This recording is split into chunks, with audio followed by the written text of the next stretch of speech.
Hi, everyone. It's Reverend Laurie coming to you on Wednesday, March 24th, which is the 31st day of Lent. I can't believe it's gone by so fast. Easter is coming upon us, and it is time for our own personal resurrection. I've got to show you this plant. Isn't she beautiful? Look over here.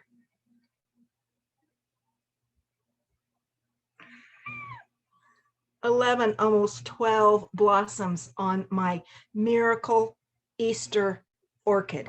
Isn't she fabulous? I got to tell you the story behind this orchid. I told it last year at Easter because she was blooming then too. This is the great thing about God's juice, God's energy, right? So on our 25th wedding anniversary, which was 12 or 13 years ago, my stepdaughter, Jessica Junebug, brought us this orchid for our anniversary. And it had two little stems with, 3 or 4 blossoms on it. And like all the plants that I get from folks or things like that, it ran its course. It was beautiful for several weeks. Then the petals fell off, got all shriveled, even though I was giving it a little water. It did what all my other orchids did. Ended up not in the trash, but outside. I hate throwing plants away, so I just put it back by my shed, forgot all about it. I've been visiting a few years later, quite a few years later, like maybe 8 or 9 years later. I'd been visiting a couple from our church whose husband had been very, very ill. And so I was seeing them on a regular monthly basis. And this went on for a good year or so. And every time I'd go, they had these 3 little pots in the front window with these beautiful orchids. And this went on for months. And I kept thinking, she must be replacing those orchids. They must be different because they don't last this long. And I asked her, I said, Don, do you get new orchids every few months? She says, oh no, those are about 8 years old. And I was like, what? What do you do? I told her about all the experiences I had had with orchids. And she said, oh no, don't throw them away. They go into a dormant period. Just place them in a sunny window. They like lots of light. Give them 3 or 4, depending on the size, ice cubes every Sunday, and just wait and see what happens. I had forgotten about that orchid that I had outside. It had been so long, but I was cleaning up behind my shed one day and I found the orchid. It looked really bad. It still had these leaves and it was in a little cramped container. So I took it out, put it in a little bigger container, just put a little gravel in it like she told me. I didn't crowd the roots or anything, rinsed them off a little bit, put it in the window inside, forgot all about it, kept giving it 3 ice cubes every Sunday. And that little vine started getting very, very green and growing upward, just one. And I noticed after about 6 or 7 months, little buds. I couldn't believe it. That thing had come back to life. Now, by last year, it had this beautiful, strong vine that had 4 or 5 white orchids. This year,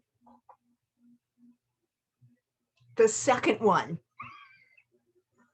I can't believe it. I leave it in its sunny little place by the window. I give it 3 or 4 ice cubes, and about every 6 months, it blooms. And I don't know if we're going to get another vine and more flowers, but to me, especially at Easter time, it just reminds me of where our source comes from. God is behind the energy in all of this eternal force. And if we simply nurture that flow, it continues to bloom. That's the same with us.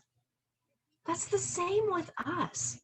I want to read what Charles Fillmore says about the message for Lent for today, which I think is just profound since my Easter orchid is bringing me blessings. This fits right in. The message for this 31st day is called Spiritual Substance. There is a kingdom of abundance in all things, and it may be found by those who seek it and are willing to comply with its laws. A few ice cubes, a sunny spot. Substance exists in a realm of ideas and is powerful when handled by one who is familiar with its characteristics. Are you familiar with the characteristics of the source of God? Look around you. Look at everything that has any life in it. The source is God. And it is so abundant at this time of the year when everything is coming to life. My friend sends me these beautiful pictures. She's in North Carolina now. And she sends me the most beautiful pictures of everything blooming in North Carolina. Blooming, blooming, blooming. Trees, bushes, flowers, plants. It's extraordinary. And that's going on here in Florida too. I want to leave this affirmation with you as we go into this time leading up to the Palm Sunday event. You're going to learn all about palms and their metaphysical meaning on Sunday and what Jesus's entry into Jerusalem, the peace that passes all understanding, what that meant, what we can take from that and hold from that and learn from that.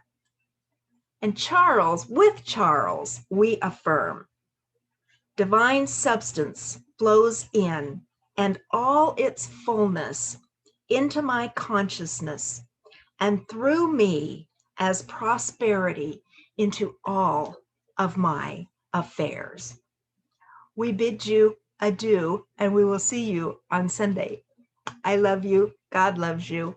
Have a blessed day and week. Bye-bye.